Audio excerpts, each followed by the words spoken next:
ज्याला सांगितलं तो आपल्या बरोबर आहे. ते म्हणतो मला असं हे सांगितलं.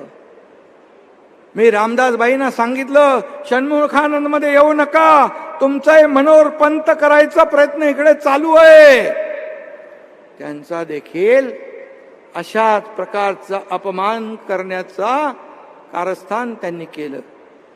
गजाभाऊ इकडे बसलेले आहेत, त्यांना किती वेळा परत पाठवलं तेही त्यांना माहिती आहे.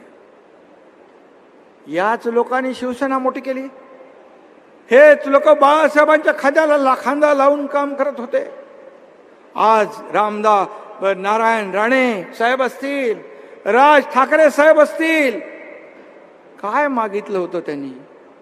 काय त्यांचं तुम्हाला त्रास होता? का त्यांना घालवलं? बाळासाहेबांच्या मनात नव्हतं.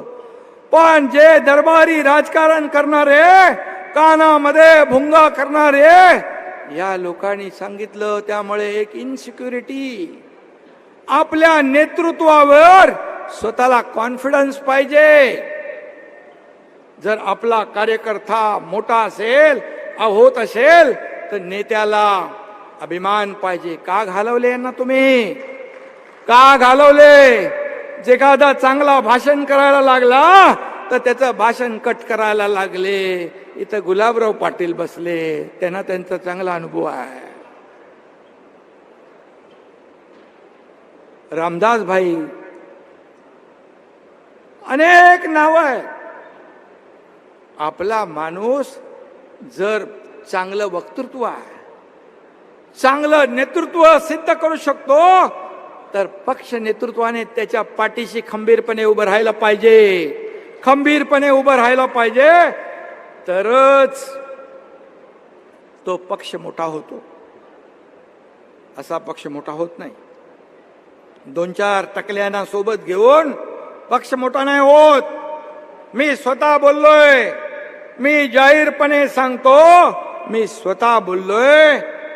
जेव्हा मला सांगितलं मी कुठला तरी काय निवडणूक जिंकली का काहीतरी केलं होतं, तसे अनेक कार्यक्रम मी करत असतो, केले होते. मला म्हणाले असे 3-4 एकनाथ शिंदे पाहिजे. मी म्हणालो असं नाही, तुम्हाला असे एकनाथ शिंदे नाही, ताकदीचे कार्यकर्ते या महाराष्ट्रात वेगळ्या वेगळ्या ठिकाणी तयार करायला पाहिजे. त्यांना बळ दिलं पाहिजे, त्यांच्या पाठीशी उभं राहिलं पाहिजे, तर शिवसेना मोठी होईल. तुम्ही आलेख बघा, आलेख बघा. आपले जेवढे नेते शिवसेना सोडून गेले, हे शिवसेना सोडून फक्त आणि फक्त कुणामुळे गेले? गजाभाऊला माहित आहे. हे सगळे जर आपल्यामध्ये असते तर आपल्याला शिवसेनेची सत्ता अनेक वेळा या महाराष्ट्रामध्ये आली असती. परंतु ते तुम्हाला नको होतं, ते तुम्हाला नको होतं. आणि म्हणून एकेकाचं खच्चीकरण करायचं, घाणेरडं राजकारण करायचं, झुंजवायचे लोकांना एक दुसऱ्याला. असा पक्ष नेता मी माझ्या आयुष्यात कधी पाहिला नाही. मी स्वतः सांगितलं, युती करा. भारतीय जनता पार्टी आणि शिवसेनेची युती होती. आपण युती करा, झालेली चूक आपण सुधारूया. त्यांनी केली, आपण केली, झालं गेलं, विसरून जा. मग सांगा, जर युती केली असती तर एकनाथ शिंदे मुख्यमंत्री झाला असता का? नाही. पण माझी प्रामाणिक भावना होती, या महाराष्ट्रामध्ये जे झालंय ते बदलायला पाहिजे. त्यावेळेस मला सांगितलं, हो आपण विचार करूया, विचार करूया. 5 वेळा मी सांगितलं. केसरकरही प्रयत्न करत होते. केसरकर मला एकदा म्हणाले, तुमचं काय मत आहे? मी बोलो, बिलकुल आपण या मार्गाने जाऊ, आपण प्रयत्न करू. मी 5 वेळा त्यांना सांगितलं. मला शेवटला त्यांनी काय सांगितलं? मला म्हणाले, पुढची जी काय 2.5-3 वर्ष जी आहेत ती आपल्याला देतील का? मी म्हणालो, एवढा तर अधिकार माझ्याकडे बोलण्याचा नाही.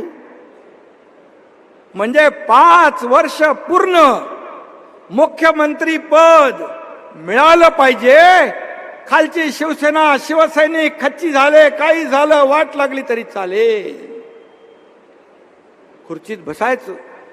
पण जी खुर्चीत बसलेत त्याचे चारी पाय तर मजबूत पाहिजे. शेख चिल्ली सारखं झाडावर बसूनच फांदी तोडायची आणि नंतर मुंगेरीलालचे स्वप्ने पाहायचे, हे सगळं काम कसलं आहे? असलं घाणेरडं राजकारण मी आयुष्यामध्ये माझ्या पाहिलं नाही. आणि पुत्रप्रेमामुळे धृतराष्ट्राला देखील मागे पाडलं. धृतराष्ट्रात ना का तुम्ही शंभूराज देसाई कुठं आहेत? शंभूराज देसाई इकडं आहेत.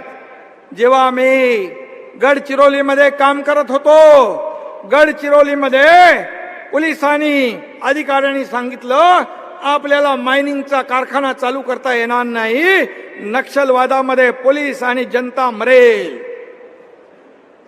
मी म्हणालो नक्षलवाद मोठे का सरकार मोठं? तुम्ही जर तयार नसाल तर हा एकनाथ शिंदे गडचिरोली सुरजागडमध्ये जाऊन कारखाना चालू करेल.